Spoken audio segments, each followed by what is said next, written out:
तो दोस्तों एक बात को आप मान लीजिए, ये परम सत्य है कि अगर आप 500 की संख्या में रफाल F4 खरीद लीजिए और एक तरफ आप JF-17 जैसे घटिया फाइटर जेट केवल खुद के बूते 100 भी मैन्युफैक्चर कर पाते हैं, तो आपकी स्थिति तब अच्छी नहीं कहलाई जाएगी जब आपने 500 रफाल F4 खरीदे हैं, बल्कि तब कहलाई जाएगी जब आपने घटिया ही सही लेकिन JF-17 को 100 की संख्या में खुद बनाया है। कहने का मतलब डिफेंस के क्षेत्र में जब तक आप आत्मनिर्भर नहीं बनेंगे तब तक आप महाशक्तियों में नहीं गिने जाएंगे। अगर दुनिया की कुछ एक महाशक्तियों के बारे में आपको जानना हो ना और आप लिस्ट देखेंगे तो रशिया, अमेरिका, यूके और फ्रांस के अलावा आपको अन्य और कोई देश देखने के लिए नहीं मिलेगा जो कि अपनी सर्वोच्च डिफेंस प्रणाली खुद के बूते तैयार कर सकता है। अब दोस्तों इसी संदर्भ में भारत को लेकर एक बहुत अच्छी खबर निकल कर आ रही है। ये वही खबर है जिसको आप काफी लंबे समय से देखना चाह रहे थे। जी हाँ, मैं आपको शुरुआत में ही बता दूं कि अब खुद भारतीय वैज्ञानिकों ने इस बात को कहा है कि तेजस मार्क 2 90% तक स्वदेशी होगा। जी हाँ, इसके अंदर इस्तेमाल किए गए 90% तक कंपोनेंट स्वदेशी भारतीय होंगे और मैं आपको बता दूं कि जो बाकी 10% बचे हैं उसका कोई लेना देना नहीं है। अगर आप ये जीवन भर भी नहीं बनाना चाहें 10% कंपोनेंट, तब भी ये इंडिजिनस फाइटर जेट कहलाएगा फुल्ली।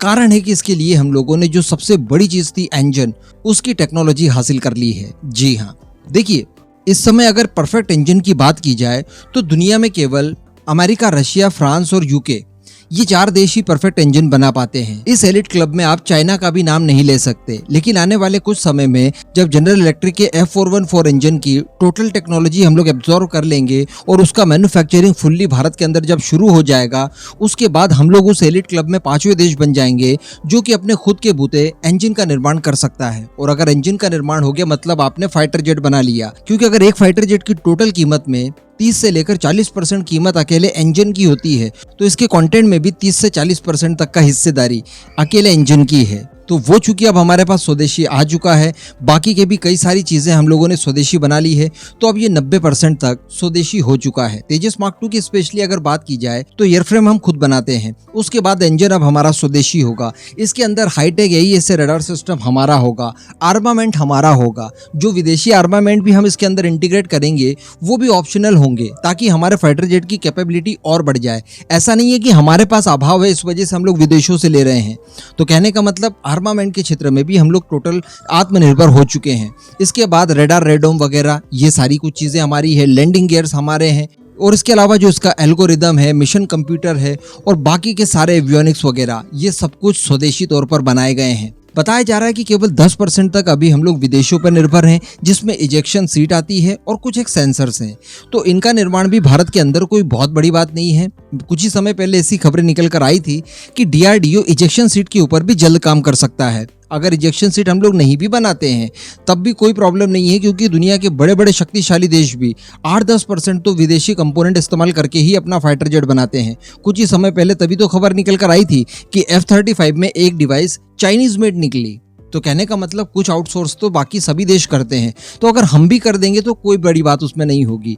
बाकी का ये 90% तक हमारा स्वदेशी कंटेंट से बना हुआ फाइटर जेट कहलाएगा।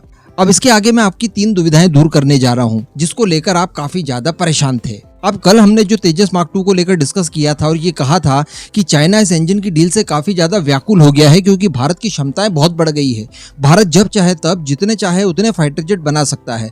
तो सबके मन में यही कंसर्न आ रहा था कि यार देखिए, हमारे पास प्रोडक्शन कैपेबिलिटी तो कम है। तो देखिए, टेक्नोलॉजी महत्वपूर्ण है, प्रोडक्शन कैपेबिलिटी नहीं, क्योंकि प्रोडक्शन कैपेबिलिटी तो हम चाहे तो आज ही उसे इंक्रीज कर सकते हैं। आज के आज हम लोग अगर पैसा खर्च कर दें तो 100 फाइटर जेट सालाना बना सकते हैं। वंदे भारत एक्सप्रेस ट्रेन मैंने आपको कितने सारे वीडियोस बनाकर दिए, कितने पैसे हम लोग इन्वेस्ट कर रहे हैं इंफ्रास्ट्रक्चर को डेवलप करने के लिए।